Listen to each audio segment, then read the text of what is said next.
what's up, guys? It is Wednesday night. Well, early evening actually. It's only about 7 o'clock. We're standing in the parking lot here on the corner where the light is. And even though the light works, the problem you see over there, see people, instead of going through, they use the gas station parking lot as a thoroughfare if they don't want to wait for the light. So if you're walking through, you have to be careful, even if you do have the right of way like we do now. And we're probably going to, oh yeah, now I'm saying don't walk, we are going to get hit. Okay, whew, made it. Anyway, you might be asking, what are you doing walking around after dark? And I thought I'd take you on a night walk. I'm in an area that's pretty well lit for a change, so it's not just going to be all dark. And we picked up some avocados. Had a little, it was actually in front of a pharmacy. The family that owns the pharmacy had a little stand. They were selling just apples and avocados is all they had. It was $3 for a kilo, which isn't too bad, I guess.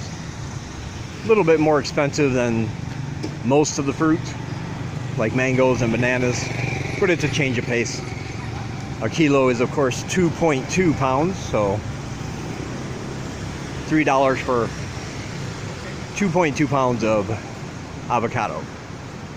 Unbeknownst to me until this very moment, I didn't realize I liked avocados or even knew what they were. I don't think, well, actually, I'm pretty sure I've seen them in town before, but it's not very popular, if that's the word I can use. It's not very, I don't see them a lot. I forget the word I'm looking for. And no, I have not been drinking. I'm just just tired today.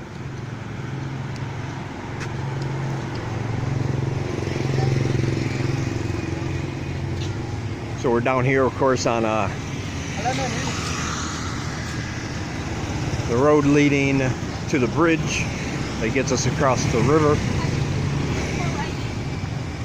Thought I'd show you a little bit of nightlife outside of the downtown area where all the main action is happening.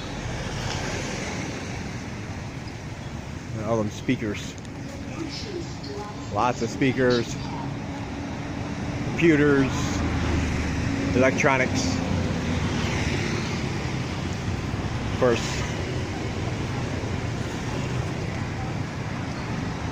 bikes everywhere, motorbikes everywhere, which is the norm.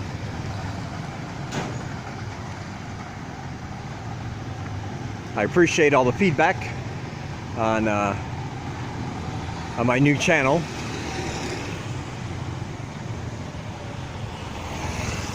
I always like when I can get suggestions and different ways to help improve it, even if I can't do it right away. And that goes for Single Ice Cooking Channel also. People have been giving suggestions what they like to see, what they would like her to do, cook. And they're very, very good ideas. We're just not actually capable of doing them at this time, but I do take them seriously. And as soon as we can, we will be implementing some of those because I think they're very good ideas, something I would not have thought of. So everything in due time. So I appreciate you guys going to my second channel. If you haven't, the links are down below. Make Money with Dave. And I'm going to try to find a way to shorten up those videos. I think longer videos may be okay for a format like this one, where I'm walking and talking. You get to see different things as I'm talking. Basically, you can just put me on mute when you get tired of my voice, like I do sometimes, and check out the scenery. But doing the other videos, which I do from a screen capture software, screen recording software on my Chromebook, all you get to see is the pages I'm on and what I want to show you on those pages. So I think I might over-explain some things. I go a little long, and I'm going to be working on that. Because even if it's really good information, people see a 24-minute video on one thing, and they might just skip over it. But that's all right. I will work on that.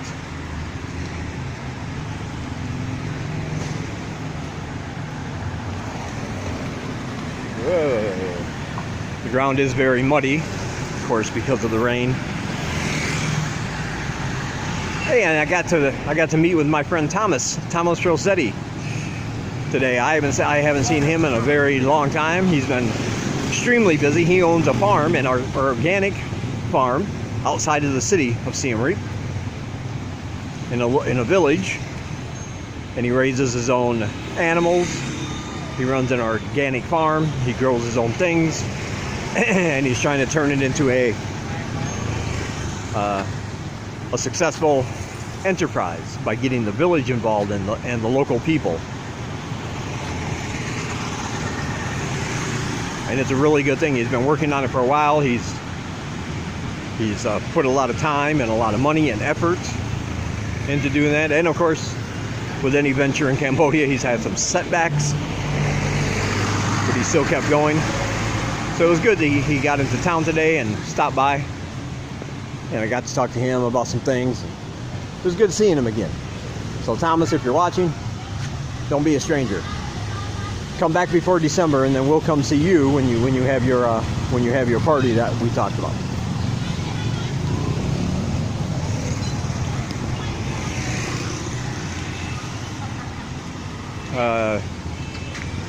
One of the major Khmer holidays is coming up really soon. I haven't actually Googled it to find out exactly when it starts, but the music already started today, although I don't think it's today. Chumben, it's called Chumben, and it's a major one, just like Khmer New Year in April. Everything will be shut down for like a whole week once it starts, because people travel back to their home villages and provinces from the bigger cities. They go back to their villages, pay respects to their families, visit with family. And it's a very important Khmer holiday. And that's coming up soon, which means I probably won't have any students for that time, because they will all be off to their homelands.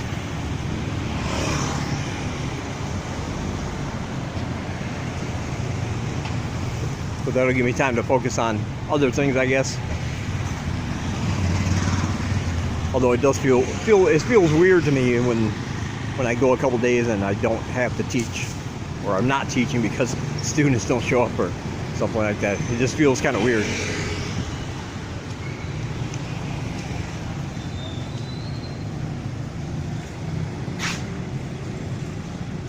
Hello.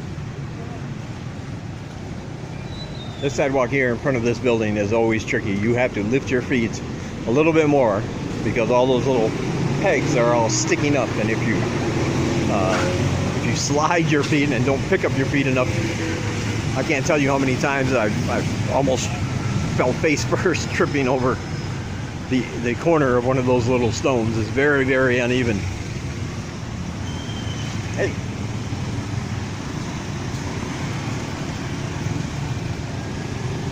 Yeah, this time of night it's nice outside. Everybody's out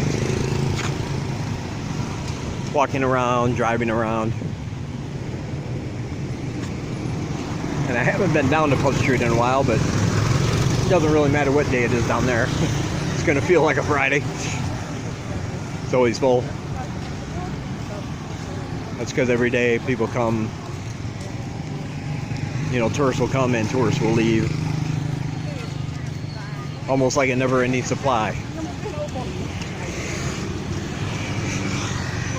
That's why I think they filmed the movie Hostel in the wrong country. They should have done it here because there's a fresh supply of tourists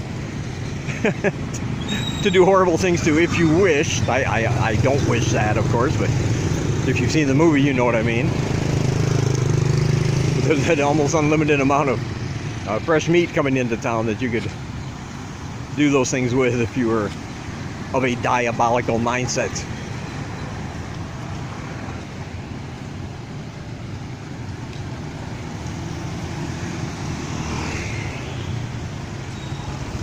See, down there for some reason the power's off. Now normally we would go down there. This is the road we want to go on by the river to get to Street 20. Yeah. Yeah, no power. And there's no power down there. And it will be pitch dark on the camera. In the camera, I should say. There's the Pierre Hotel.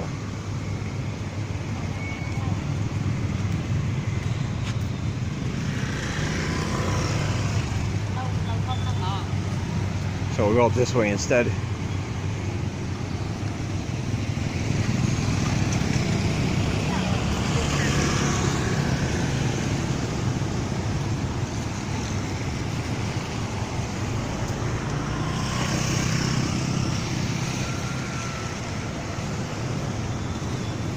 I think about after Chumben is done, I'm probably going to be doing a rather large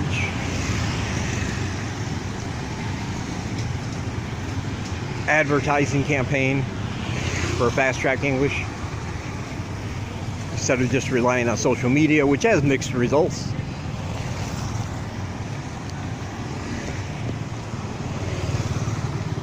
I think I'll do a more hands-on approach.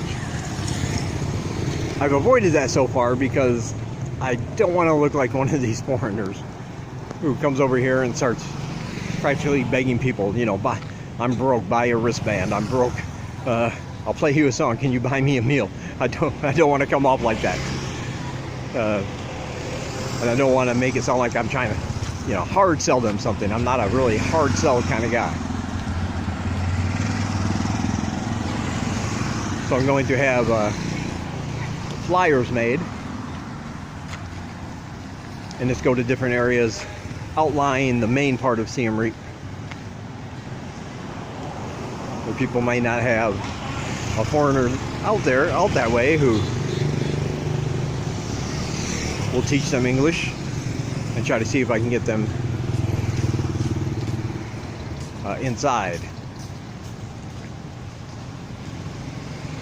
inside Fast Track English. Of course, the other problem is that I write all my ads in English. So somebody absolutely has no idea how to read English. They might look at it and think, oh, that's a nice design, but I don't know what this guy's trying to say. Like when I see something in Khmer, I'm like, I don't know what you mean. Ankara Beer was one of them. They changed their design, and I looked on their website to get some information, and it was all in Khmer, so I had to message them and say, I can't understand anything, I only speak English. And they were nice to message me back almost like within an hour, even though it was late at night, and explain to me where to go to see the things in English.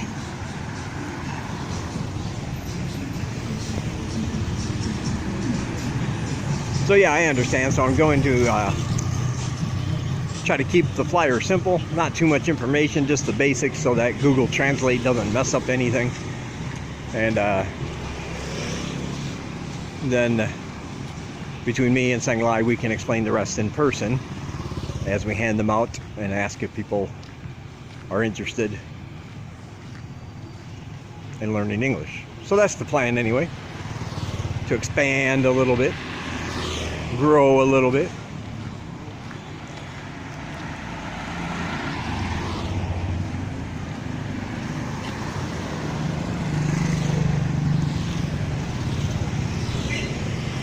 All right, we are now on Wat Pho Road.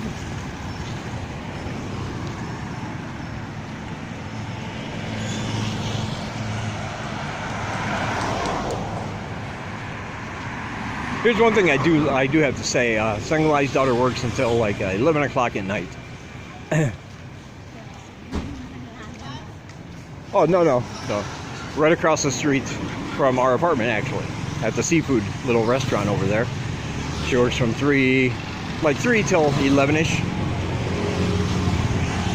And she's finally been stepping away from her I just want to be alone comfort zone. Making some friends, going out with them.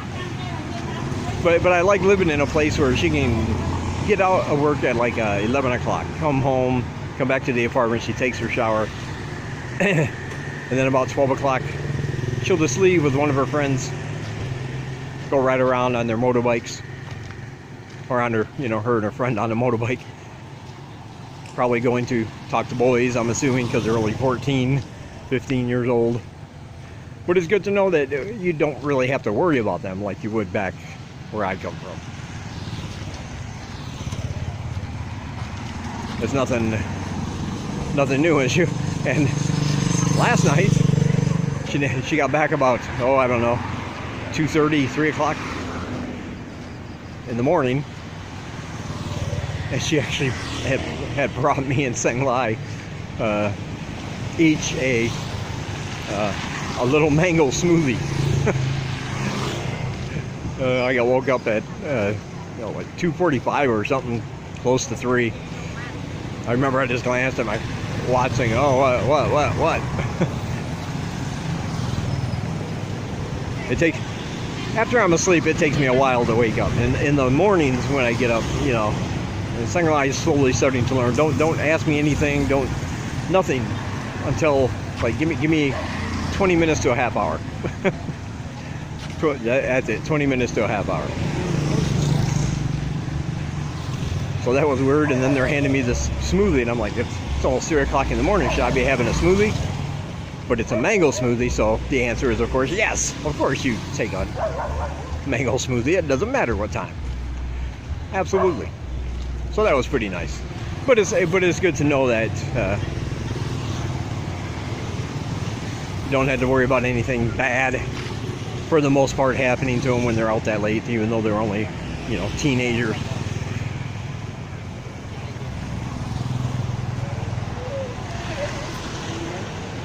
People often worry about safety, and they should. I'm not saying to ignore it. But it's not as prevalent as it is in some other parts of the world. And I can get any number of people, no matter how much they say they don't like about this country if they've been here. But I think most of them would agree on one thing, that it's probably one of the safest places they've ever been to, despite everything else that they don't like. I think they would have to agree with that. So, where are we going? Oh, just going to look at clothes. That's never a good thing. Anyway.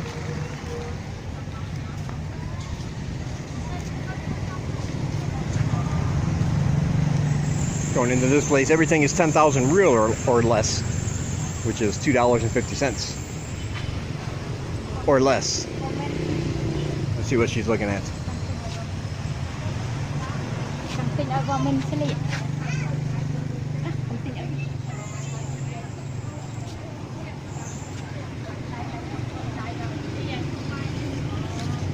Yeah, I've gotten a couple pairs of shorts and shirts from here even. And they're really good. In fact, I'm wearing one right now. But it does look like they changed over there. Sign says 15,000 real for those particular shirts.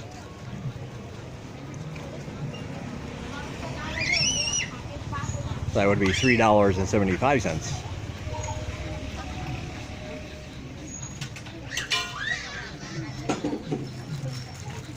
All right. This has gone on long enough. We're almost home. And she's going to be a while, so I'll end this one here. I hope you enjoyed my little night walk. Leave me a comment. Check out all my links down below. If you want to sponsor education in Cambodia, hit up my Patreon page. If you want to donate to me just because I'm a nice guy and you like what I do, that's always awesome. There's a donate button down there.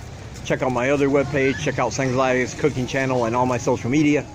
All those pretty little links are down below for your perusal and enjoyment. All right, I'll talk to you guys in the next one.